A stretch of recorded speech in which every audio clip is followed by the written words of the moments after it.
Bonsoir à tous, je suis la servante de Dieu Naomi et aujourd'hui je suis sur Espoir et Impact avec l'homme de Dieu Jonathan Doma qui est aussi berger à l'église de Faith. Bonsoir berger, Bonsoir, servante de Dieu. comment vous vous portez?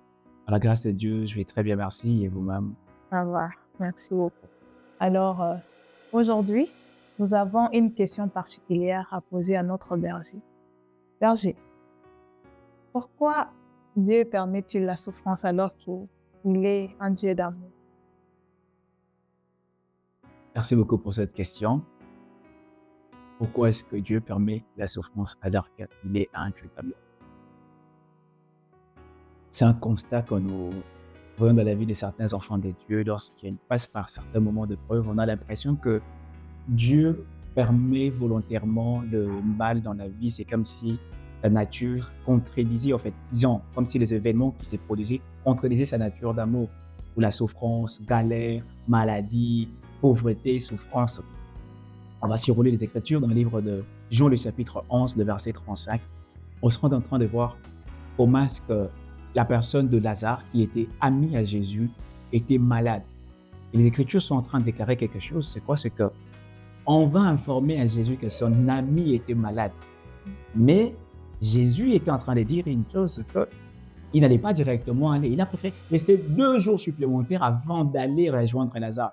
Dans sa tête, il se disait quelque chose qu'il avait même dit après, que la maladie de Lazare n'était pas pour l'amener à la mort, mais pour la gloire de Dieu. Vous voudrez comprendre le projet de Dieu par rapport à l'événement qui est en train de se produire. Le malheur atteint souvent le juste, mais l'Éternel en délivre toujours.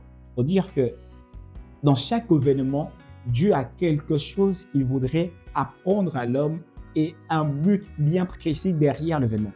Peut-être les gens pouvaient condamner Jésus pour dire que c'était un mauvais ami. Mais en vrai, le problème n'était pas l'amitié ou être présent. Le problème était qui devait être sauvé parmi les incrédules qui ne croyaient pas en Jésus là où Lazare habitait.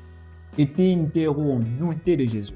Mais à cause de la résurrection de Lazare, c'était une pêche miraculeuse. Il a fallu qu'un homme meure pour pouvoir sauver bien d'autres hommes.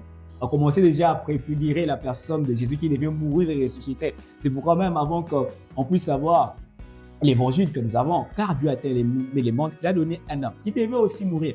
Mais cette fois-ci, il fera plus que ce que de Lazare. Il dira à Marie, je suis la résurrection et la vie. Lui qui était là, qui devait rencontrer Lazare, était lui-même l'incarnation de la résurrection. Donc, il avait la résurrection et la vie au même moment. Donc, il pouvait laisser son ami mourir, mais il savait qu'il avait le pouvoir de le ressusciter. N'est que ta souffrance par moment n'est qu'une école qui peut permettre une résurrection glorieuse, mais qui peut être un canal aussi pour la repentance de toute une nation, de toute une vie, seulement par cette épreuve. Merci beaucoup, berger. Nous avons été vraiment édifiés par tout ce que vous avez à dire aujourd'hui.